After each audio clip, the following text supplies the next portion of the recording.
এই video like M রাখলাম 5900টা। দেখি কত ঘন্টায় এম কমপ্লিট করতে পারো, আর টার্গেটের চেয়ে কত বেশি লাইক করতে পারো ওইটাও আমি দেখতে চাই। এডিটরদের যারা ট্রেডিং করে মাসে 40 থেকে 50,000 টাকা ইনকাম করতে চাও, তারা আমার সাথে যোগাযোগ করতে পারো টেলিগ্রামের লিংক ডিসক্রিপশন এবং পিন কমেন্টে পেয়ে যাবো।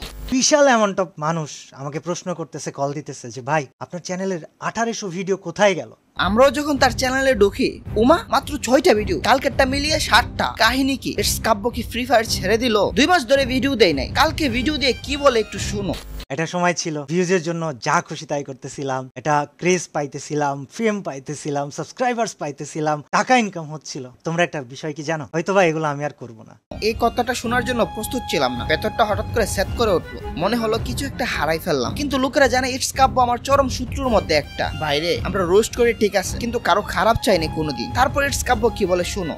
কিছু পরিবর্তন, কিছু চেঞ্জ, কিছু জিনিস আছে, এগুলো না বলাই থাক। পরিকল্পনা আমি কাউকে বলবো না, শুধু আল্লাহ জানে আর আমি জানি। তবে তোমরা হয়তো একসময় দেখতে পারবা, বাট আমি না কিছুদিন আছি। সে কিছুদিন আছে এর মানে বোঝা যাচ্ছে সে কি ইঙ্গিত দেওয়ার চেষ্টা করতেছে। যারা বোঝার এরা তো এতটুকু বুঝলো। এখন আমি বলি, আমরা রোস্টাররা এত খারাপ না। একটা ভালো মানুষকে ব্লেম দিব, ভালো মানুষের দিকে আঙ্গুল তুলবো। আমরা তো কাজ করি অডিয়েন্সের স্বার্থে, অডিয়েন্সের হয়ে আওয়াজ তুলি। তাদের সাথে যদি কোথাও অন্যায় অবিচার হয় সেখানে একটু কথা বলি। এছাড়া ভালো মানুষকে মাথায় তুলে রাখতে ইচ্ছে করে, ভালো মানুষ নিয়ে ভালো কথা বলতেই ভালো লাগে। ইটস কাব্য, আপনার প্রতি আমার আর কোনো ঘৃণা নাই, সবই থাকলো শুধু রেসপেক্ট। আলামিন ভাই মানে সেভেস 410 যে নজরে দেখি, আপনাকেও ঠিক সেই নজরে দেখি। অন্যায় দেখলে গলা উঁচু হয় ঠিকই, ভালো মানুষ দেখলে গলার সাউন্ডও নত হয়। কিন্তু কাহিনী কি তোমাদের তো জানতে হবে। কাহিনীটাই আজকে জানাবো। তো আজের উপভোগ করে না করে ধীরে সোজা ভিডিও শুরু করি।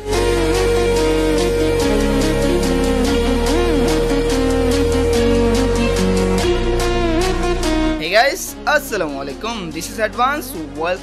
Welcome to advance gaming. তো কেমন আছো তোমরা? বরাবর নতুন একটা ভিডিওতে হাজির হয়ে গেলাম আমরা। ঘটনাটা মোটামুটি সবাই বুঝে গেছে, তবে একটু বোঝার আছে। ইটস কাব্য 2 মাস আগে উমরা করলো, কিন্তু 2 মাস হয়ে গেল একটা ভিডিও তার চ্যানেলে আপলোড দেয়নি। কালকে একটা ভিডিও আপলোড দিয়ে বলে হয়তো সে এইগুলা ছেড়ে দিবে। এখন কোনগুলা ছাড়বে আমরা প্রপারলি বুঝতে পারি নাই। তার চ্যানেলের 1800 ভিডিও প্রাইভেট বা ডিলিট করে দিল। বোঝা যাচ্ছে পরিবর্তন, কিন্তু সেটা ভালো পরিবর্তন। 1800টি ভিডিও, হাই কত স্মৃতি জমে আছে আমাদের সঙ্গে। হাসি, আমাদের সঙ্গে আড্ডা, আমাদের সঙ্গে কখনো কখনো তিক্ততা, কখনো ছিল রোস্ট, কখনো ছিল গালাগালি, কখনো চ্যানেল ডিলিটেড চ্যালেঞ্জ। আরে ভাই কত কিছুই ছিল, সবকিছুই ছিল তার ভিডিওতে, আমাদের ভিডিওতে। কিন্তু হঠাৎ 2 মাসের জন্য চুপচাপ, কোনো ভিডিও নেই, কোনো আপডেট নেই। মনে হচ্ছিল হয়তো তিনি একটু সময় নিচ্ছেন, কিন্তু কালকের ভিডিওটা দেখে রে ভাই কিছুটা খুশি কিছুটা দুঃখ থেকে গেল। কেন খুশি এটা আগে বলি। উমরাহ করার পর তার চিন্তাধারা এবং মানসিকতার বিশাল পরিবর্তন হয়েছে, সেটা দেখতে পাচ্ছি। তার এই পরিবর্তন আল্লাহর জন্যই হয়েছে, সেটা আমরা ভালো করে বুঝতে পারতেছি। সুন্দর পরিবর্তন দেখলে আল্লাহ খুশি হয়, আর আমরা খুশি না হয়ে মন খারাপের কিছু দেখতেছি না। তবে সে কিন্তু বলছে এখনই ছাড়তেছে না, আমাদের জন্য কিছু পরে যেতে চায়। কাব্য ভাই যেটা করারই উদ্যোগ নিয়েছেন এটা করেন, আমরাও আপনার সাথে আছি। এই স্পোর্টস নিয়ে সে ভূমিকা রাখতে চায়, সেটা তো আরো বড় খুশির বিষয়, আমাদের গর্বের বিষয়। ভিডিওতে সে বুঝিয়েছে হয়তো সে পুরনো জীবনকে ছেড়ে দিতে চলেছে। সবগুলো পুরনো ভিডিও প্রাইভেট বা ডিলিট করার সিদ্ধান্ত এটি কোনো সহজ সিদ্ধান্ত নয়। ভেবে দেখো আমাদের কাছে যে স্মৃতি, যে মুহূর্তগুলো, যে ইমোশন গুলো ছিল,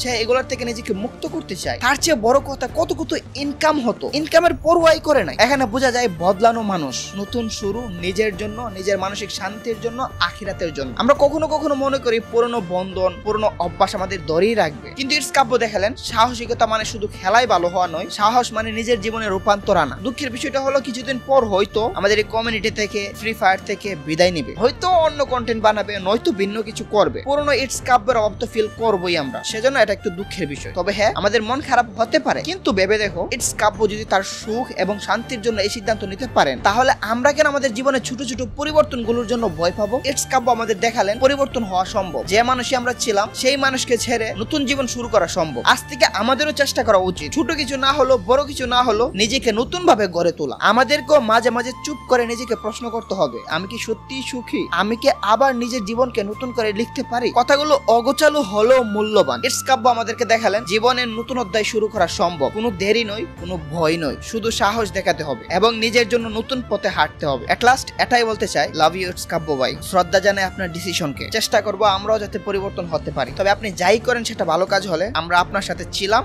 আছি, থাকবো। তোমাদের কাছে ইটস কাব্যের এই পরিবর্তনটা কেমন লাগছে তোমরা কমেন্টে জানাতে পারো। আর তোমাদের কি মনে হয়, সে কি আসলে ফ্রি ফায়ার ছেড়ে দিবে, নাকি সে কি করতে চাচ্ছে? তার কথা শুনে তোমরা কি বুঝতে পারতেছো, কি আন্দাজ করতে পারতেছো, একটু কমেন্টে আমাকে জানাই দিও বিস্তারিত। আমি যতটুকু বুঝতে পারলাম এতটুকু তো তোমাদেরকে এক্সপ্লেন করলাম। যাই হোক, আজকের মতো বিদায় নিচ্ছি। প্রিয় ভিডিওটি ভালো লাগলে লাইক করে দিও, কিছু আবাল দেখতে বলে তোমাদের জানাই আল্লাহ হাফেজ।